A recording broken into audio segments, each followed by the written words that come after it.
মানুষের সেবা করার কাজে আমি নেমেছি এবং যেভাবে আমার বাবা এই ফটিকছড়ির মানুষের জন্য কাজ করে গেছেন, মানুষের কাছে ছিলেন, ঠিক সেইভাবে আমি সবার জন্য কাজ করার জন্য মূলত আমি রাজনীতিটা করে যাচ্ছি। আমার কাছে রাজনীতিটা মূলত মানব সেবা, মানুষের জন্য কাজ করার জন্য, মানুষের পাশে থেকে যতটুকু সম্ভব মানুষের আপদে বিপদে থেকে মানুষের পাশে দাঁড়ানোর উদ্দেশ্য নিয়েই, মানুষের সেবা করার জন্যই মূলত আমি আসলে এই কাজটা করে যাচ্ছি।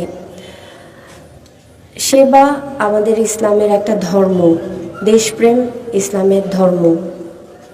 ছেলে হোক মেয়ে হোক, আমি মনে করি সেবা করার অধিকার সবার রয়েছে। হ্যাঁ, অবশ্যই যেহেতু আমি একজন মহিলা বা মহিলাদেরকে হয়তোবা সেভাবে আমাদের মাননীয় প্রধানমন্ত্রী একজন মহিলা, তিনিও দেশ পরিচালনা করে যাচ্ছেন, কিন্তু সম্মানের সাথে, ইজ্জতের সাথে।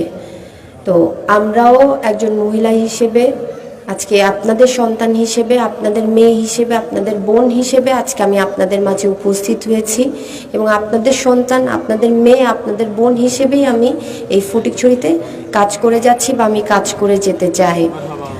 তো আমি আজকেও এখানে উপস্থিতের একটা মাদ্রাসা, আমাদের হয়তোবা মানে ইসলামিকভাবে অনেক কিছু থাকলেও আমি যেহেতু আজকে এখানে উপস্থিত হয়েছি আপনাদের সন্তান হিসেবে, আমি আপনাদেরকে এটাই অনুরোধ করব। আজকে আপনাদের এর আগেও ফারুকে আজম মাদ্রাসায় এসেছি বা অনেক মাদ্রাসায় আমি ইতিমধ্যে গিয়েছি।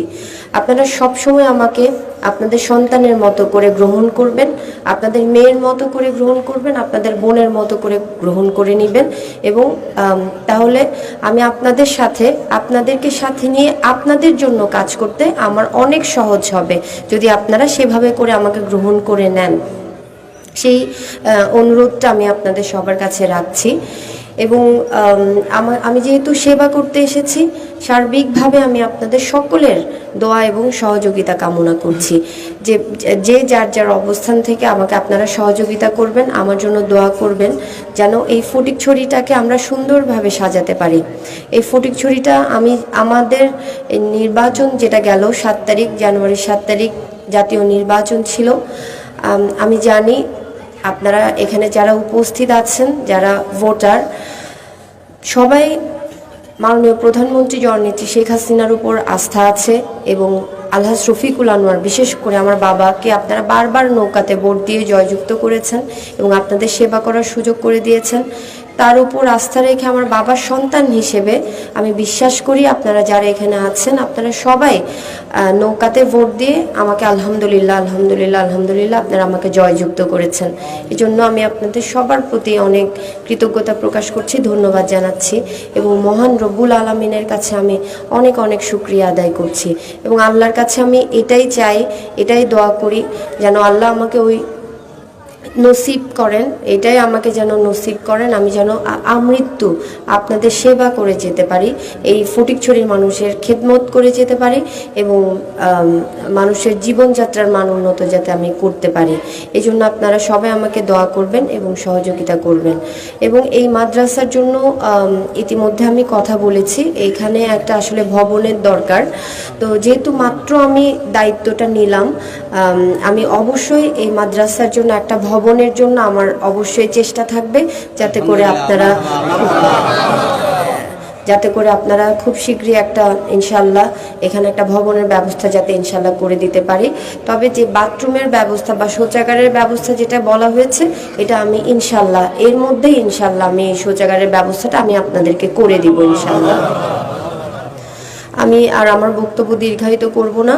আপনারা সবাই আমাকে আপনাদের সন্তানের মতো করে আমার জন্য দোয়া করবেন এবং আমাকে সহযোগিতা করবেন, এটাই আমি কামনা করে আমি আমার সংক্ষিপ্ত কথা এখানে শেষ করছি। সবাই ভালো থাকবেন। জয় বাংলা, জয় বঙ্গবন্ধু। ধন্যবাদ সবাইকে। আসসালামু আলাইকুম। মারহাবা মারহাবা। আমাদের মাননীয় প্রধানমন্ত্রীকে আমাদের অত্র এলাকার এবং অত্র ফারুক আজম ইসলামিয়া সিনিয়র মাদ্রাসা পরিচালনা পরিষদের কর্মচারীদের অশেষ অশেষ মুবারকবাদ, ধন্যবাদ জানাচ্ছি।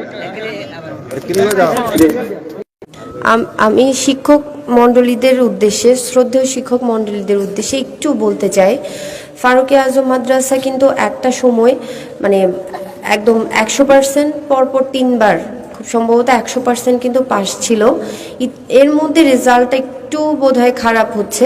আমি শিক্ষক মণ্ডলী যারা আছেন ওনাদের কাছে আমার অনুরোধ থাকবে, আপনারা দয়া করে পূর্বের রেজাল্টের মতো ভবিষ্যতেও যাতে প্রত্যেকটা ছাত্র ভালোভাবে পাশ করতে পারে এবং শতভাগ পাস যাতে আপনাদের মাদ্রাসায় থাকে, আপনারা প্লিজ সেই বিষয়টা দয়া করে আপনারা একটু খেয়াল রাখবেন, যাতে করে ভবিষ্যতের মানে এই আমাদের ফটিকছড়িতে যে কয়টা মাদ্রাসা আছে এই মাদ্রাসাটা স্বাভাবিকভাবে আমাদের কাছে অত্যন্ত প্রিয় একটা মাদ্রাসা, যেহেতু আমার বাবার হাতে গড়া এই মাদ্রাসাটা।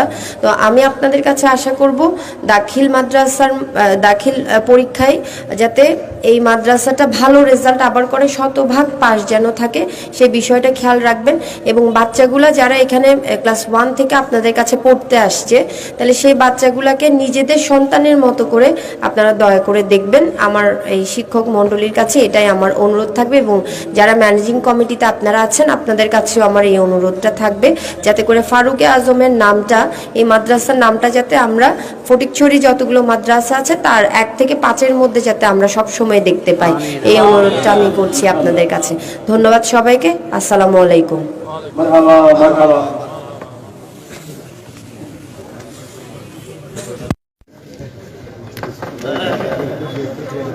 সম্মানিত উপস্থিতি, আপনারা সবাই সুশৃঙ্খলভাবে বসে। এ পর্যায়ে আল্লামা নেজামী সাহেব হুজুরের বাকি তকরির আরম্ভ হবে এশা পর্যন্ত। এশার পর ইনশাল্লাহ আমাদের প্রধান আকর্ষণ আল্লামা শেখুল হাদিস কাজী মহিউদ্দিন আশরাফী সাহেব হুজুরের তকরির আরম্ভ। আপনারা সবাই সুন্দরভাবে বসে পড়ুন।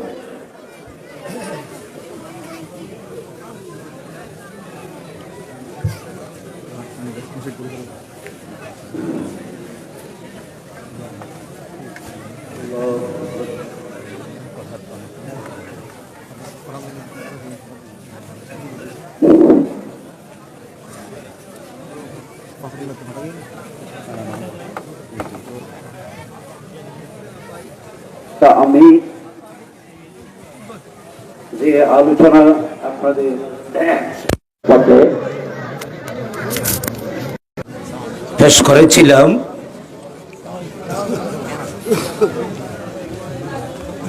ঈসা আলাইহিস সালাম প্রসঙ্গে